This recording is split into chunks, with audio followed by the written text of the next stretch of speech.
안녕하세요. 3월 12일 화요일 아침입니다. 이병두의 근현대 불교사 이야기, 오늘은 82번째 순서로 불교계의 오랜 수건이었던 불교방송 개국 이야기를 해보겠습니다. 1990년 5월 1일 깨치는 소리 나누는 기쁨을 기치로 내세운 라디오 불교 방송이 첫 방송을 시작했을 때 수많은 불자들이 감격하였습니다. 저도 그 중에 한 사람입니다. 방송국 임직원들의 원력과 의지가 하늘을 찌를 것 같았으며 프로그램을 진행하는 외부 출연진들도 정성을 다하였습니다. 저를 비롯해서 그 당시 불교방송 진행자들의 이름과 목소리를 아직도 기억하고 있는 청취자들이 많을 정도로 불교방송 개국이 불자들에게 자긍심을 심어주었고 큰 기쁨을 선사해 주었습니다. 방송 설립 추진은 이미 오래전부터 두 방향에서 진행되고 있었습니다.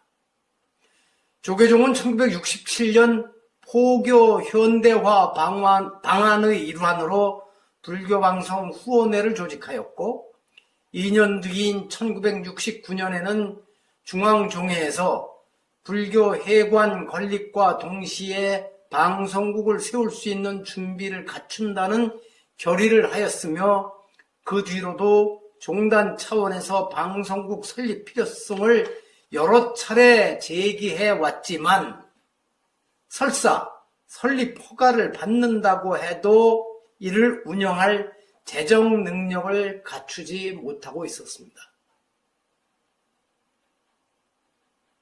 솔직히 말하면 1980년대 초반까지도 총무원을 운영할 재정 능력도 모자라서 직원들의 월급을 제때 주기 어려운 적도 많았다고 합니다. 한편 동북제강 창업주인 대원 장경호 거사와 그 아들 중원 장상문 거사도 오래전부터 방송 설립 구상을 하고 구체적인 계획을 세워 추진하고 있었습니다.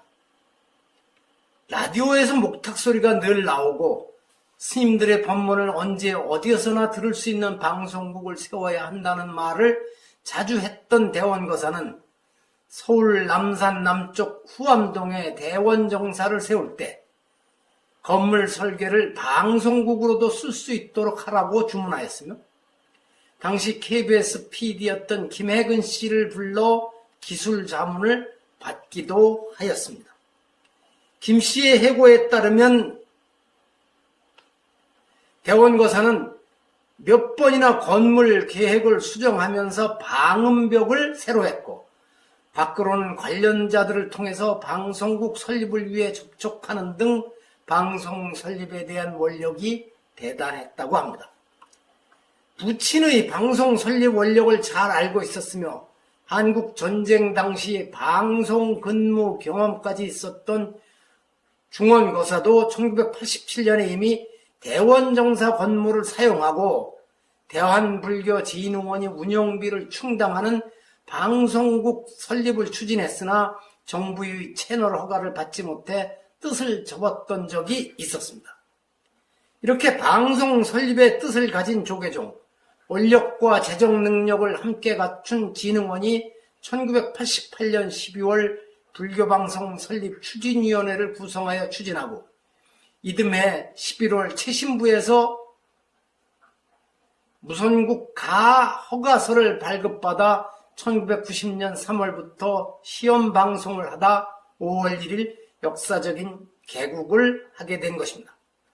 방송 설립 허가를 받기까지는 1987년 직선제 대통령 선거를 앞둔 각 후보 진영이 불교계의 요구사항을 받아서 공약에 담게 하는 등 정치 상황 변화 과정에서 애를 쓴 숨은 공로자들의 역할도 있었던 점을 놓치면 안 됩니다. 이제 라디오뿐 아니라 TV까지 영역을 확장하였고 부산, 광주, 대구, 청주, 춘천, 울산, 제주에 지방국을 설립하고 대전, 충남, 세종 지역을 가청권으로 하는 지방국 설립이 추진되고 있으며 중개소도 10곳을 넘게 두는 등 큰 발전을 이룩하였습니다. 그러나 자체 사옥 마련과 재정 자립 그리고 진흥원 및 조계종과의 관계 설정 등 BBS 앞에 놓인 해결 과제가 만만하지 않습니다. 개국 35주년이 가까워지는데 그동안 사장 선임이 제때 이루어지지 못하여 권한대행 체제로 운영이 이루어진 적이 여러 차례인데다가 경영비리 문제가 불거지는 등 문제도 많았습니다.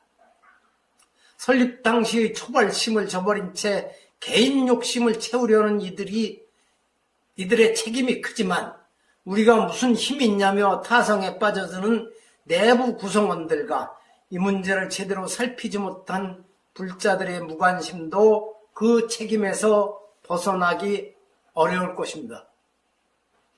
이런 말은 참 조심스럽습니다.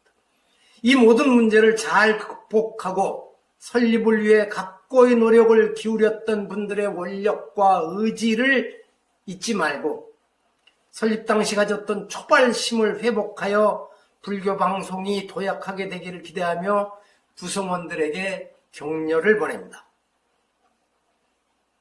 최근 제가 법보신문에 불교 방송 문제를 거론한 칼럼을 쓰면서 이제는 불교 방송과 대한불교진흥원의 관계를 재설정할 때가 되었다는 주장을 하였습니다. 그것이 불교 방송을 살리는 길이기도 하고 진흥원을 좀 더 자유롭게 해서 불교진흥원의 본래 설립 목적이었던 한국불교의 중흥, 나아가 세계 불교계에 새로운 바람을 일으키는 돌파구가 열릴 것이라고 저는 믿습니다. 들어주셔서 감사합니다.